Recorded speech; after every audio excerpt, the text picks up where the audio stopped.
Good evening. Tonight, while the world seemed to be going mad over the Trump-Zelensky pissing contest, nobody seemed to notice that the first private commercial lunar lander successfully touched down on the moon. Guess which story we will be talking about?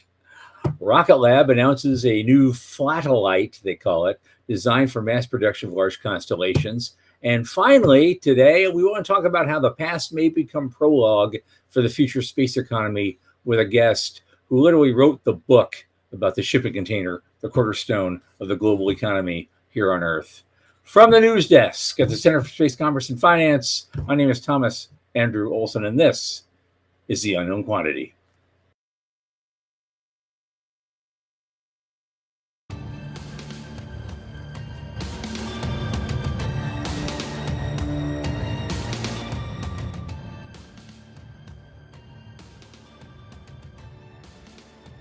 I know we've asked this before, but I'm going to answer it again.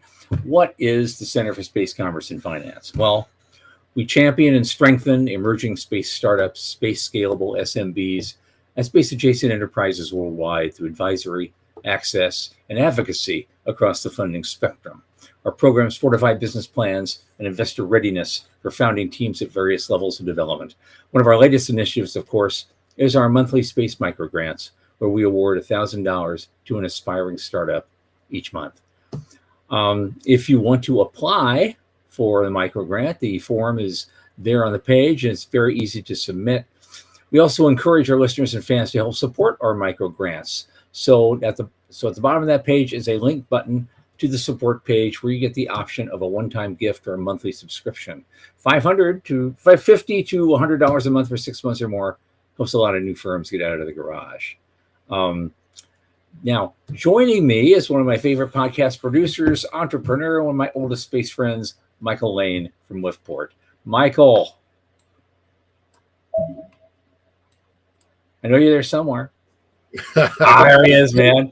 Oh, God, good seeing you, man. Always lots of stuff going on. Lots of stuff. I love that Firefly aced it, their lunar landing. They just stuck it and won. Right? That was just absolutely amazing. I guess, and I'm willing to bet that it lasts longer than they say it's going to. They say it's only for a 2-week mission. They're going to go for an entire lunar day and try to capture some images of what a lunar sunset looks like. Mm-hmm. And they brought 10 instruments with them, and they're doing various measurements. But hey, for all I know, this thing will end up like the Curiosity rover or something. It could be there for years, sending stuff and going. That would be absolutely great. That'd be icing on the cake. Well, we don't yet know what a lunar like, but that's a heck of a picture.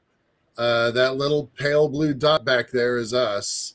This is their first stunning view from the moon. So good job, folks. Pretty excited about that. And the crazy thing is, we're going to have this exact same conversation on Thursday when we go back to the moon. So that's wild. Right. Another company is trying to land their own spacecraft on the moon. Thursday. There. Okay. Yeah. Now this is as if we didn't have enough things going on in the world of constellations. Rocket Lab seems to have upped the ante. They've come up with this new form factor they call a flatellite, and it has nothing to do with flatulence. It's a very flat form factor, like a 1U form factor, and with the solar panel sticking out.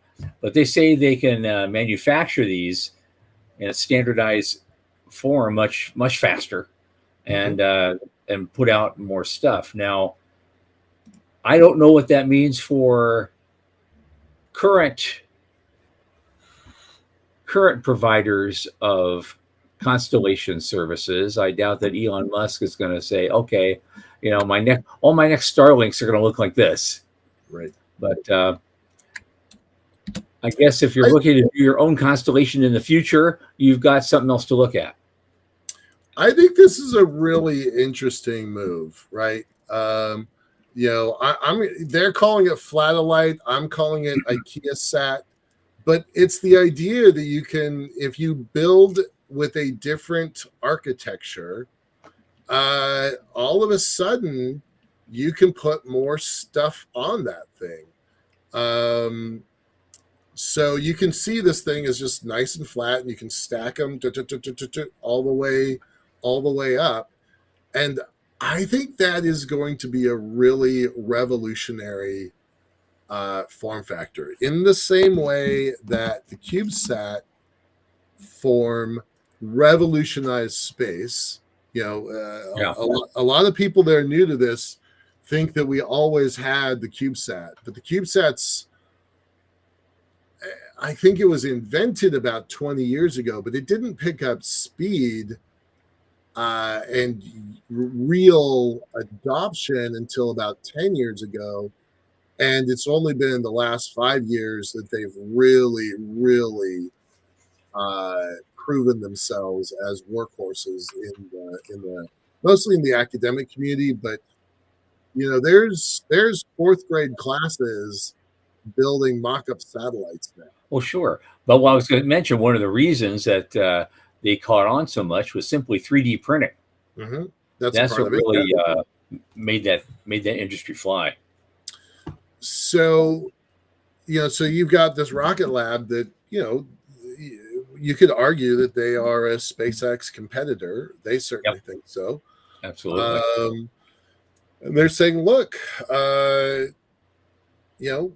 SpaceX has done well by billions of dollars of fresh revenues from their satellite constellation, Starlink. So why can't we do that? And so, in one sense, they're going to go out and build their own systems.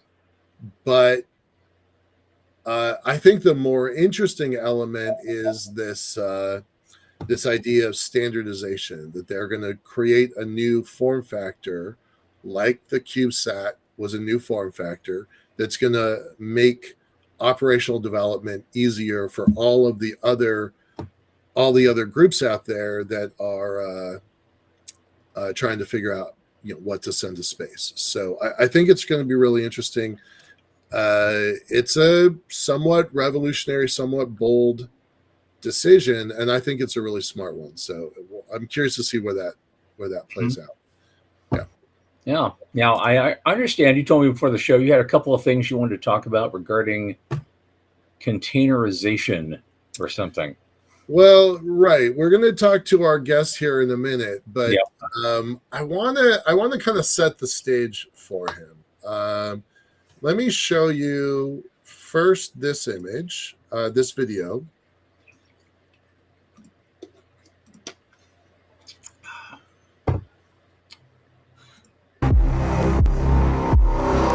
Attention all flight crew members, the flight is go for launch.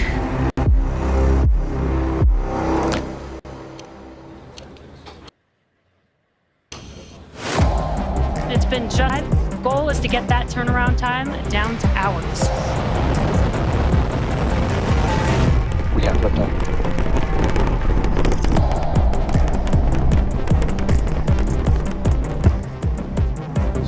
It's been just over a month since Flight 5. Goal on time down to hours. So I played that twice, that one piece. I'm sure everybody who's watching the show has their own favorite clips of Starship. This is SpaceX's sizzle reel for Starship 6, and it was interesting because that one line, it's just over a month since they launched number 5 to number 6, just over a month, and they want to get down to hours. So imagine a world where this gigantic machine flies on a regular basis every few hours. Added to that, SpaceX, I don't think I have the clip up here, but SpaceX just announced that they're going to set up a new Starship launch and retrieval site in Florida. So that'll be their second one. They have to, right? Because they're going to get bogged down at Boca Chica. So, these two facts of goals to get down to hours and delivery and multiple launch and retrieval sites, it's a pretty big deal. And I want you to kind of like hang on to that hours sentence that they had in that video, because I want to add one more piece to it, which is right here.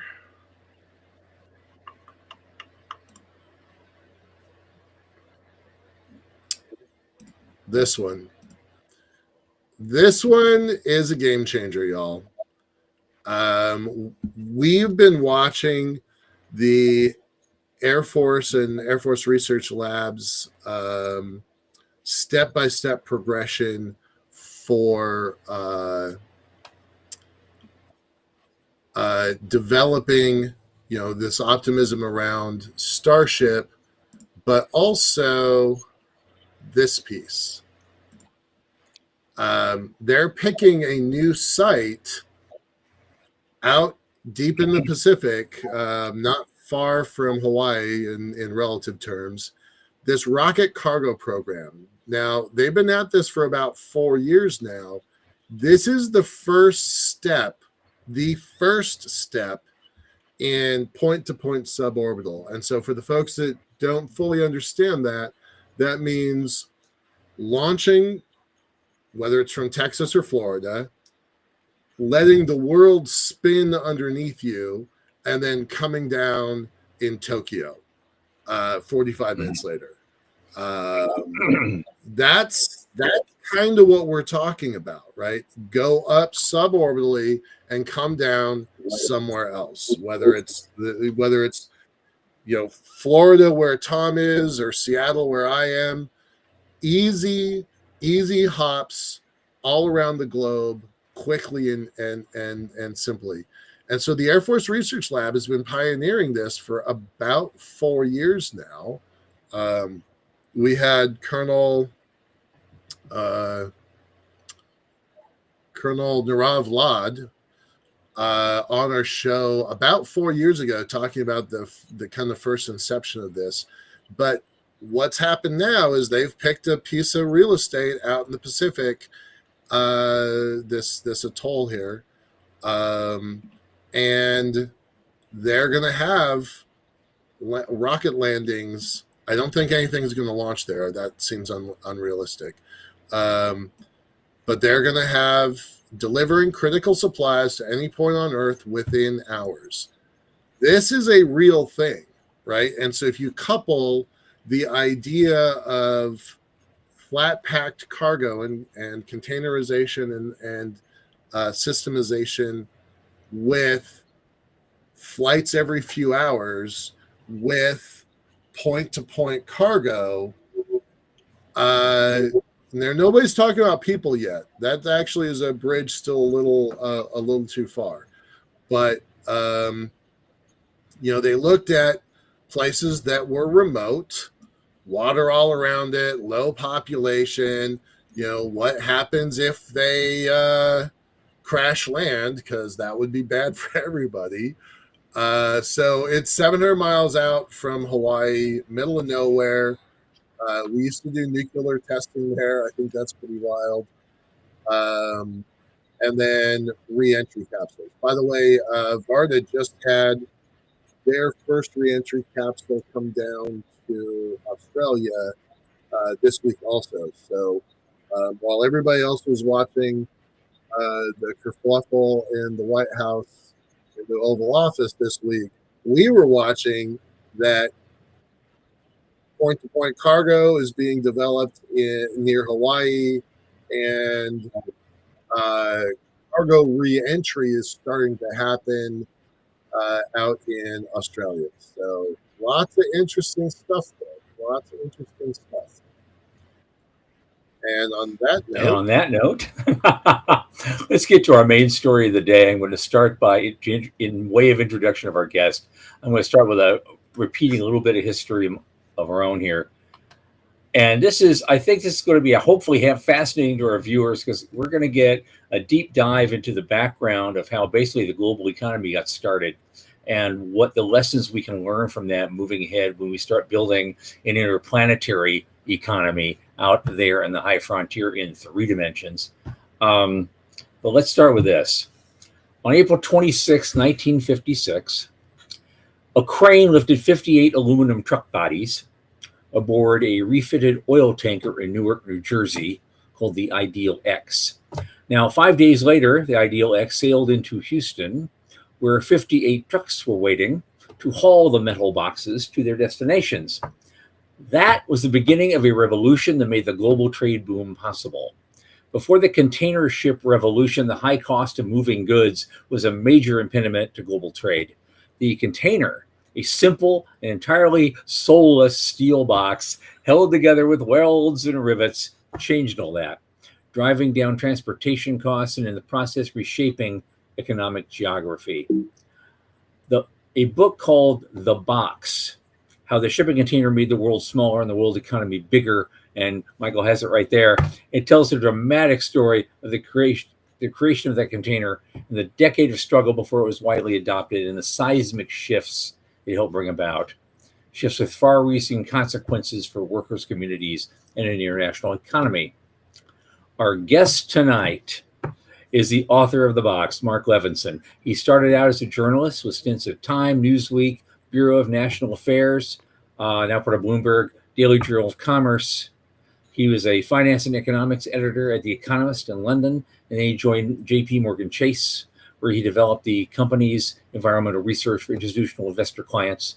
He's been a senior fellow at the Council on Foreign Relations and managed transportation industry analysis for the U.S. Congress. And he is an author of 7 books. I think we're going to talk about at least 2 of them tonight. Marc Levinson, Dr. Marc Levinson, welcome to the program. Delighted to be with you. Oh, yeah. I love it. I love doing this. It's so different from what we normally do in a show like this. And we're trying to, because I think this is a unique proposition. First, you are a historian and a journalist and an economist. That is just an amazing combination that fits really well with what we're doing here. And I love for us to give us a little bit of a deep dive into how the whole shipping container thing got started and where it led to in terms of creating the global economy. Sure. The modern shipping container really got its start in 1956, as you just talked about. But the idea that you put a bunch of little things into a big thing and it's cheaper to transport it that way is an old one. Okay, this was not a great insight. There were shipping containers of a certain way used as long ago as the 1700s. Okay, the thing was, no one had found a way to do this economically. It wasn't financially viable. Think of it. You take some wood, you build a shipping container, you put the goods into it, you put the container on a horse cart and take them somewhere. You unload the container, take the goods out. What do you do with the container? Okay, your economics just got destroyed. You wasted a lot of money building the container, and now it's firewood because nobody's waiting for this container. And so the great insight of Malcolm McLean, who was the trucking magnate who first developed the modern shipping container, was that his customers just wanted to get stuff from here to there cheaply and reliably. They didn't really care about whether it went on a ship or a train. They didn't care whose ship it went on. And his view of the transportation industry, frankly, was that people were very wedded to their own little business.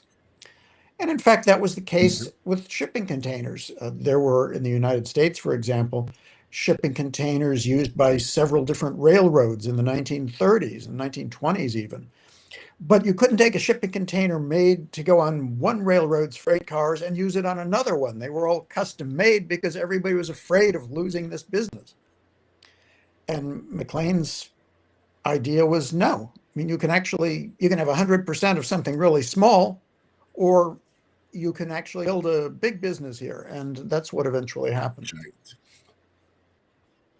That's brilliant. So the real insight was just standardization across all of the platforms, railroad and shipping and trucking, all at the same time, right? A standardization was one of the insights. The other is that while you in the maritime business or the railroad business or the trucking business may be fixated on your business, your customer is not. Your customer just wants the best way to get stuff from here to there. And so Right. you had better look at this from the customer's point of view rather than from the point of view of your own enterprise. Wow. Imagine a world where space was customer centric, right? That is not how we've been operating since the 60s. So unless you count NASA as the customer, which we don't. So that's great. I like that. What were some of the things? Sorry, go Tom, ahead. were you Go going to say ahead. something? Um, what were some of the things that changed as a result of the box? Immediately and then Well, over let time. me, I guess, explain for a minute, since probably no one who's watching this was around back in those days. But before the shipping container, I don't even believe that, before the shipping container came along, shipping of general merchandise occurred through a system that was known as break bulk. Okay, and so what break bulk meant was that individual parcels, individual packages, individual crates were put on a truck or a train, taken to a dock, taken into a warehouse, taken onto the dock, put into the hold of a ship, and each one had to be handled individually. Okay, so there was no bulk, there were individual items, and the dock workers who were down in the hold had to stow, this bale of cotton or this barrel of nails or this crate of this or that into different places. So it took forever to load a ship. A ship could be in port for weeks actually getting loaded. A lot of cargo got lost or stolen on the way. The process was extremely costly because we're paying for a lot of labor to load and unload these vessels, and it was really quite slow. So if you were shipping, say, some manufactured good from the United States to Europe, it could take you 6 weeks or more from the time it left the factory gate to the time it got to the customer in Europe. And of that time, 1 week was actually steaming across the ocean. The rest of that time was getting it into the ship and the ship waiting at the dock and getting it out of the ship at the other end. So that's why international trade really was quite limited, because using shipping was expensive and it was slow. It was generally not reliable.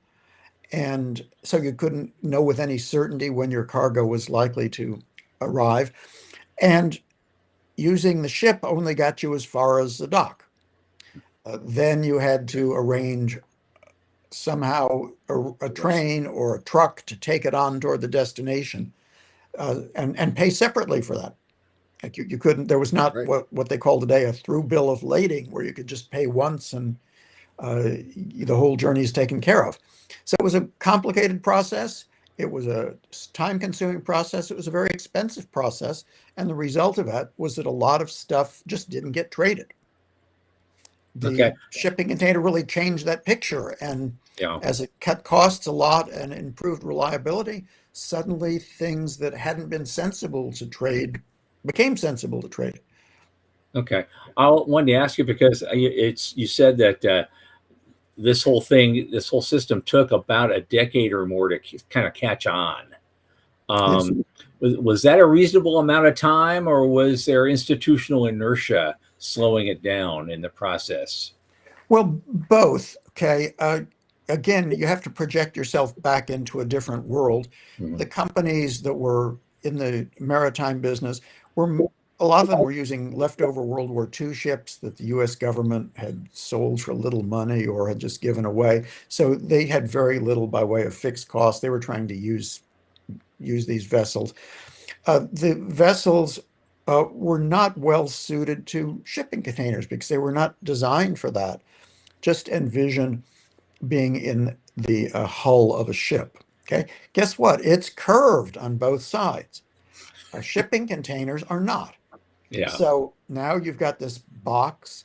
You're going to put it somewhere in the ship, and now you've got dead space. Okay, because your box doesn't fit with the ship. So yes, maybe the box itself is more efficient, but maybe the ship is not.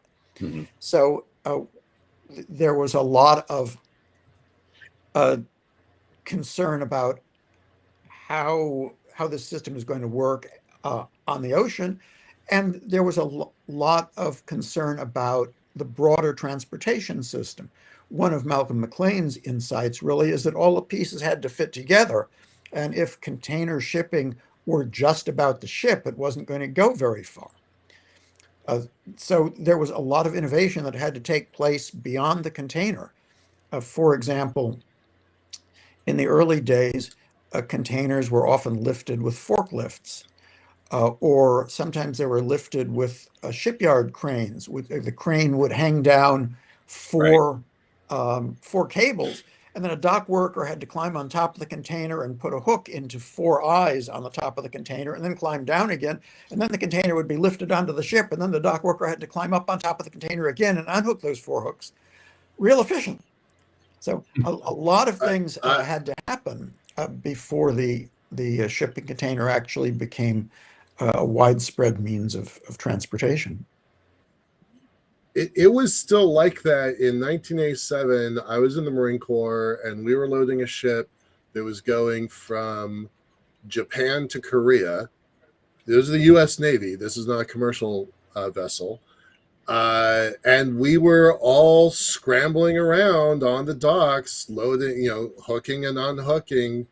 That was in 1987. It was still like that for a long time, because you can't just throw away the old ships, right? Whatever was moving cargo from Newark to London in 1955 was still being used by 1970. And so you're building new fleets to accommodate the new technology behind the containers. And that means changing the ports. So it's I wouldn't say it's inertia, it's more there's inherent infrastructure that needs to be updated. There's infrastructure. You have to invent things that you didn't know you needed in order to handle containers efficiently. Nobody worried about those things because there were no containers.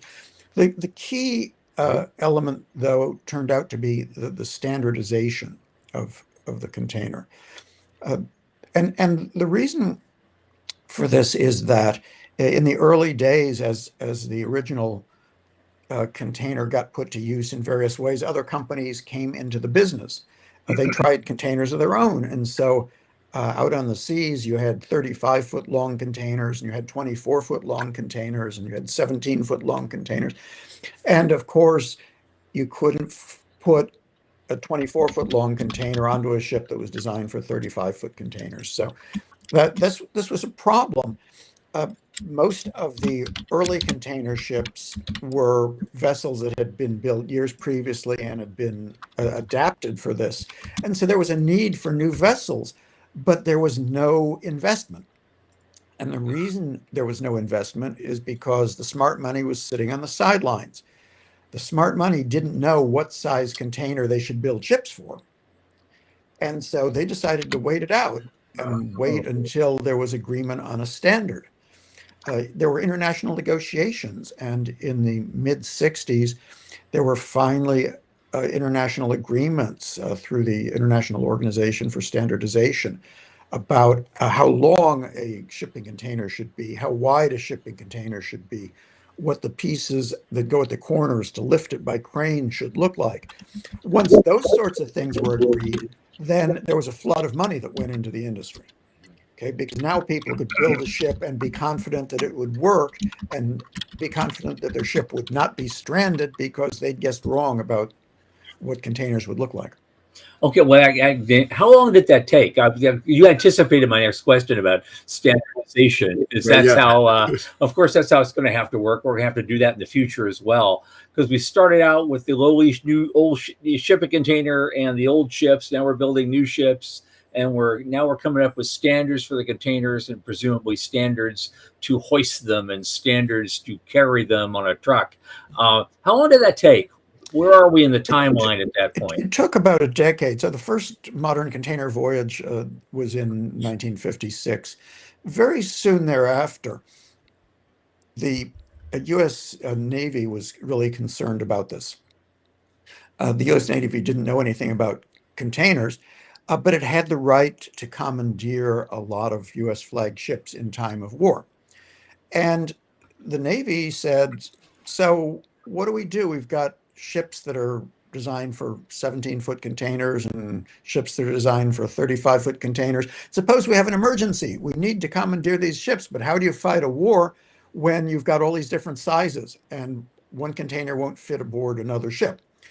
And so basically, the command went down from the US military, come up with a standard container. We want you guys to fix it. If you don't, we will.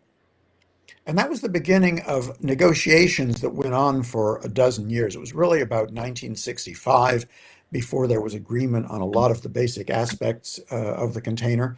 And in the end, Sorry, what year? 1965. Sorry, what year? So it took 65. eight Okay. or 9 years for the different standards to take effect. You have standards for things like how the doors should open and where they should be located. You have standards for things like should there be holes for the forklift under the container or not. You should have standards for things like how many supports should there be inside the container. And you can imagine the controversy.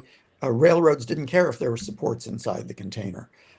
Ship lines did because they wanted to be able to stack containers, and so their internal strength mattered a whole lot.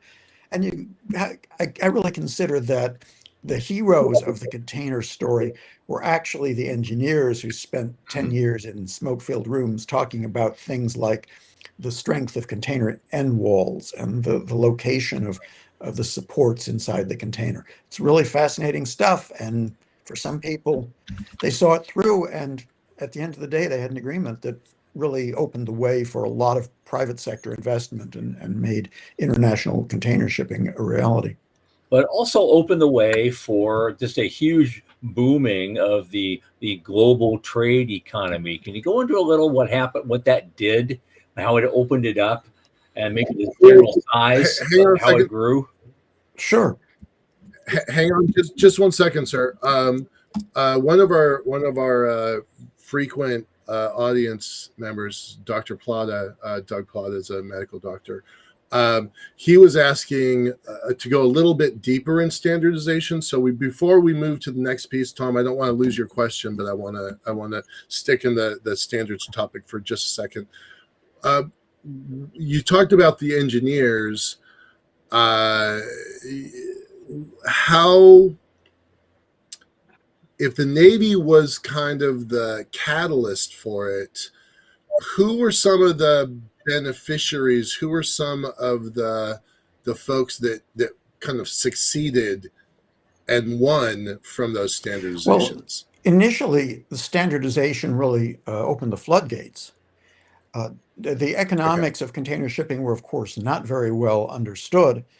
And so you had a lot of companies trying to compete in this business. You had, in some cases, ship lines forming alliances because they independently did not think they had enough money to actually build a fleet of container vessels. So maybe if they joined forces with one or two other ship lines, founded a joint venture, they could afford to do this.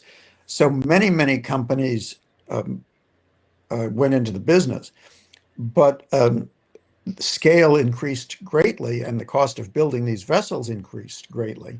So it was pretty clear pretty soon that not everybody was going to, stay in the game. An Right, example of how the economics developed in ways that people really hadn't anticipated. In the breakbulk ship era, there were actually vessels that were known as tramp ships. Okay, they went in search of cargo. They'd sail from here to there because they got an order, put that stuff in the ship. Then they heard there's more cargo down the coast, so they'd sail there, and then they'd sail across the ocean. And when they got there, they got there. But it turned out that container shipping wasn't like that at all. Container shipping was going to work on a rigorous schedule. And that meant that you needed a lot of ships because nobody was interested in putting containers at the dock and waiting until a ship bound for Rotterdam might come along. They wanted to know that there was going to be a ship leaving for Rotterdam every Wednesday. And that meant that you needed enough ships in your company's fleet in order to maintain a frequent service. And you needed that for every route. So there was no such thing as buying one or two ships and being in the container business. You needed to have a bunch of ships. And this became a barrier to entry. You needed a lot of capital to play in container shipping. Okay. All right. So standards were the key. Sorry. No, go I ahead, just Tom. because we've started out here, we've developed standards, we got these things going. What happened to the global economy after they got going? Because you kind of suggested it just blew up this big, and it created the kind of globalization that we see today. Okay, there was a bit of a time lag, and again, this also reflects some lack of understanding of the economics of container shipping, or else, in some cases, poor predictions about how it would develop. You had companies starting to build container ships from scratch in the late 1980s, dedicated container ships. They carried nothing else because the shipping industry discovered that if you had other stuff on the ship, then it took time to load and unload it, and you lost a lot of the economies of the shipping container. So they wanted ships that only carried containers. Well, there were ships that were faster and ships that were slower. We had an oil crisis in 1973. The price of oil went up a whole lot. If you had purchased ships that went faster, that probably meant that they consumed more oil for every knot that they traveled. And now you had a problem because now you were the high cost provider, whereas a ship that sailed more slowly was more economical. It wasn't burning as much of this important cost factor. So you had companies that went out of business for that because they bet the wrong way. They'd bet on the wrong kind of vessel. International trade in general was pretty weak in the 1970s because the world economy was not in very good shape. And it was really not until the second half of the 1980s that international trade really took off. There were, in my view, three things that came together at that same time. We're talking now about 1987, roughly. By this time, you had desktop computing, so everybody had access to a lot of information right on their desk and the ability to communicate it long distances. You had the shipping container, which had brought down the cost of shipping very significantly. And you had this drop, a very abrupt drop in the cost of telecommunications. So now a company in one country could closely supervise its subsidiary in another country, or could be in direct communication all the time with a factory that was filling its order. Now you could start to create the sort of supply chains we know today. You could move cargo from here to there because you could keep a very close eye on everything that was going on in the process. And so we started to see this boom in international trade around 1987. And one of the things that was particularly noteworthy about it is that a lot of this boom involved what we call intermediate goods, okay, stuff that was made here and was being shipped there for further processing to be put into some other product. There'd been almost no international trade in intermediate goods before the container. But now, as companies built supply chains, they could do that. They could have a factory that makes this component here, and they could send those goods from that country to a different country for the next stage of production. A whole new way of thinking about the world economy. And that's the root of what we talk of today as the globalization of manufacturing. Brilliant. I can see so many analogies to where we are in space right now. So many, right? Hyper specialization, specialty built spacecraft, specialty built launch vehicles, multi-billion-dollar systems. One of the crazy stories right now is the James Webb Telescope a couple of years ago. Crazy expensive, 20 years to develop. I think $13 billion was the price tag. And why? Because it had to origami itself, fold itself into a very specific shape. A system that's this big has to just origami itself into a smaller shape just so it could launch. And when you talk about the stevedores and the longshoremen specializing in this kind of ship or that kind of ship or this port or this cargo, that's where our industry is now. Everything, in the phrase that Space Force uses, exquisite. Everything is exquisite, which means expensive. And almost everything is custom designed. The companies that are the most successful right now, Planet Labs about 8 years ago perfected the idea of a satellite production line. Iridium tried doing it 25 years ago. That was not very successful, but Planet was able to make, they were called doves, they were small CubeSats. They were able to make a new design about every 8 to 10 months, launch it, test it, make new improvements, launch the next constellation. And so that standardization and containerization helped them get, for a little while, they were the largest satellite provider in the world because they had 200 satellites. I mean, now with SpaceX having 5,000 satellites, that seems really quaint. But once upon a time, they were a really big deal in their productization and standardization methods. So I can see so many parallels of our industry in those growing pains stages that you're just describing about, which horse to bet on. I mean, that is kind of what this show is about, is which horse to bet on in the future. And I'm going to say it's the ones that figure out flat packing, right? As one piece to that puzzle. Yeah, well, and the ones that use brute force, like SpaceX and their Right. and Starship, and Yeah. it raises the question again. And one of our guests here on the comment board talks about now that we're moving beyond Earth, we're going to establish new worlds. Is it the time now, or is it too soon to try to set standards, like in space standards, surface transport, electrical systems?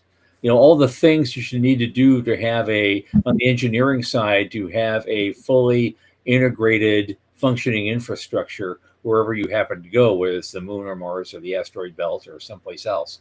Because we only have, well, the heaviest lift thing we have right now is actually commercial and working, is probably Falcon Heavy. And, as Starship isn't ready for prime time yet. It's going to be very soon now. And then that'll set a whole new standard. Then where do you go from there? Is it just going to be the big movers with the big money are going to set standards, or is it going to be some other independent body, or is another Navy going to come in? Is the Space Force going to come in someday and say, no, we need this, so you need to do that? Where do you think it's going? Well, my knowledge of space is null. Okay, I've never been there, and I don't really have much expertise. But I think that there are a couple of aspects of the shipping container story that are really relevant here. One is that in the early days of standard setting, there were a lot of people who were trying to set standards that were not particularly suitable. Mhm. So, for example, one of the early standards that was adopted was that the standard size of a shipping container, the standard length, should be either 10, 20, 30, or 40 feet long. Okay. Right. The idea here was that you've got a certain space for the shipping container on board a ship or on board a railroad car. And so you can get a 40-foot container, or maybe you could get two 20s, or you get four 10s. And so those were the standards that were being offered. Proved to be a really bad idea. Why? Okay. Because while that works in terms of the geometry of the containers, it doesn't work in terms of the cost. Okay, if you have to lift the containers onto a ship, a 40-foot container is going to require one lift. Four 10-foot containers are going to require four lifts. And so your costs are going to be four times as high to get the container onto a ship and off of the ship. So there's a standard that was adopted, but nobody ever built a 10-foot shipping container because there was no commercial demand. Another hazard is one that I think the shipping industry is rather painfully aware of today. The standard size for a shipping container is 40 feet long or 20 feet long. Almost all the containers that cross the oceans are one of those lengths. And these sizes were dictated by the regulations in various countries about the length of trucks. Okay. Remember, this was in the age before there were a lot of expressways, motorways in different countries. And so, envision a truck carrying container trying to make a sharp right turn in the middle of some French village. Okay, that's Right. what we're talking about here. So those were the sizes that were adopted. Okay, today, most countries have pretty extended expressway networks. We see much longer trucks on the road in the United States, and the same is true in other countries. The shipping industry would very much like to have longer shipping containers, would be much more efficient. But now we've got what economists refer to as lock-in. Yeah. You've got this huge investment around 40-foot containers. So now you can't easily make the switch to 53-foot containers. You see this system in the United States where the 53-foot containers that are on the highway are usually not maritime containers. Okay, they only travel on the road because most ocean-going ships can't handle them. You actually have a business in some of the major US ports in which importers bring arriving 40-foot containers to a facility where they are unloaded, and the stuff is packed into 53-foot containers to save trucking costs. Okay. Wow. So there is a problem with being too fast to develop standards or putting in standards that can be hard to change once everybody has adopted them. Yeah, I could. Yeah, because there's a lot of other things in history that you can point to that gives it kind of the same story. I think railroad track gauge today is Yep. still based on the distance between the ruts in Roman roads going back 2,000 years, and so we're still Absolutely. doing it. And that was, there's a kind of popular myth about the space shuttle, the original space shuttle, had to be configured the way that it was so that the giant boosters could fit in tunnels on trains. And so, like, the space industry is hearkening back to Roman carts because that's what we got. So that's 2,000 years of lock-in there. So Yeah, yeah, that's crazy. That's wild. So I guess the sense I'm getting is probably a little too early yet to start looking at what kind of long range standards we're going to set for long distance hauling to Mars or the asteroid belt by some kind of standard, shipping company, because we just don't have that technology yet. Starship is potential, but they're probably going to build other things competing with that over time. And probably in another, maybe, 30, 40 years, things will consolidate into something that's actually, usable and will stand the test of time. But not today. I'm thinking. Well, your story is actually the story of the U.S. railroad industry, Yeah. which in its infancy had different track gauges. Yep. And what happened was there was a spate of mergers, and each time a big railroad bought up a small railroad, it reset the track. Hmm. So all of a sudden, this branch line the gauge was changed so it could accommodate the big railroads' cars. And over time, everything came around to a standard size, but it took a while. It was a pretty messy process. Yeah. Wow. Yikes. I never thought about that. I've never heard about that before. That's fascinating. But at one time, at the end of the 19th century, there was 250,000 miles of track out there. And by the mid 1950s, half of it was rusted out. And so a lot of things replaced it in the meantime, like interstate highways and just other forms of moving things from here to there. So, because so that's the other thing is you question what just how long you hang on to something before it just reaches the point of diminishing returns. Well, I think in any process of standardization, there are going to be some losers.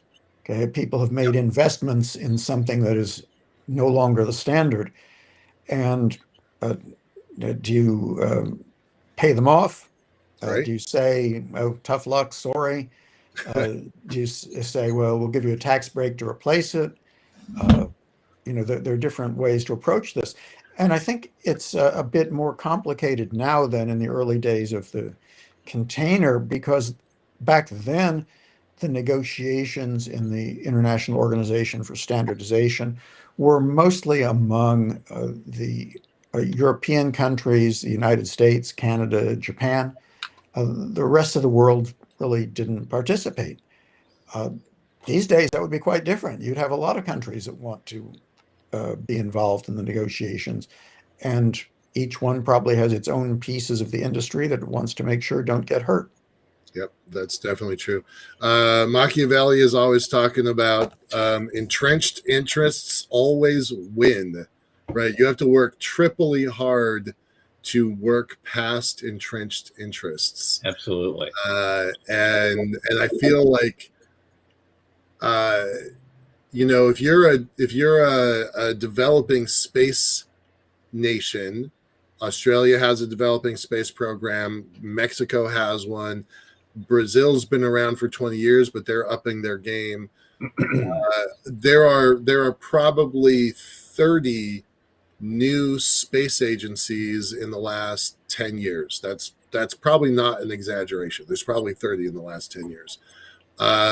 Whereas entrenched systems like European Space Agency, America's NASA, even India's ISRO or China and Russia, they definitely have first mover advantage, and they can set standards. But even amongst the global space powers, there's not a lot of cooperation. One of the marvels about the International Space Station was it was a treaty between multiple nations, and one of the things they had to figure out was what size bolts are we using, that sort of stuff. So yeah, there are entrenched powers in this system already, but there are so many new entrants into this market that I don't know that the old powers are going to be able to maintain their position. So it's curious to see where that goes. Which raises my last question. We're a couple minutes away, but I wanted to get this in because you also wrote kind of I don't know if I'd call it a follow-up book. It's called Outside the Box or Out of the Box. And you were mentioning there are some new challenges to the system as a whole that seem to be, they're undergoing some evolution, and there's some resistance to that and some breakdowns here and there because of that. Could you elaborate on that? Sure. This Outside the Box, despite its name, was not a sequel to The Box. Yeah. But it was really talking about the development of supply chains and how they changed, and in particular, why international trade and international investment as a share of the world's output peaked in 2007, 2008. And a lot of people are not aware of that, but we had a period when international trade grew twice as fast as the world economy. And that ended in 2008 and has not increased since then. And there's a couple of reasons for that I highlighted, one of which is that the companies that engaged in international trade really systematically misunderstood the risks. In building their supply chains, they were mostly concerned about production costs. This was really bean counter dominated. Okay, if we can make that thing 5 cents cheaper in this country rather than in that country, factor in a little bit for shipping costs, and if it's cheaper to get it into the United States than what we make domestically, we will outsource it. And so every company in manufacturing and a lot of companies in retailing made these sorts of decisions, and they didn't account for the risk that the stuff doesn't get delivered on time, which is a substantial risk. Okay, you have hurricanes, you have earthquakes, you have strikes, you have all kinds of things that come up, and I think that a lot of companies realized they hadn't embedded enough, and they hadn't made the proper accounting for risks, okay, in their supply chains. The other thing that happened is that the shipping industry was absolutely transfixed by scale. Okay, the original container ship had 58 boxes, and year after year, the average container ship got bigger and bigger and bigger. And it's 11,000 now. Well, now the biggest ships on the sea can carry more than 12,000 40-foot containers. Okay, so it's a quantum difference. But what the industry hadn't really considered is that these really large ships, these mega ships, had some disadvantages. Okay, they take longer to load and unload, so they actually slow down the time the ship spends in port, which is expensive. Okay, it's an axiom in shipping that when your ship's in port, it's not making any money. And if you've got all those boxes to move on and off, you've got a lot of time not making any money. It's a problem in the port because now there are fewer ships calling, but each ship is bigger. So all of a sudden there's all of this cargo being delivered at one time. How do you get it out of there? How do you get all the trucks and trains into the port to deliver cargo for the outgoing ship and take the cargo away that's just come in? This is a big problem. And so a lot of trade has been snarled, and in general, international trade became much less reliable after the aughts. In the 20 teens and in more recent years, ships have run behind schedule more frequently. Shipments have been late. It's a lot harder to promise that these goods are going to arrive on a certain date because there are a lot more problems in the shipping process. And this is a function of scale. I think what you've seen on the shipping side, the maritime side of the industry, is that while bigger ships were better to a certain point, a lot of the companies that decided they wanted to build giant ships, the ones that can carry the equivalent of 10 or 12,000 40-foot containers, many companies have decided that's not a terrific idea. Yeah.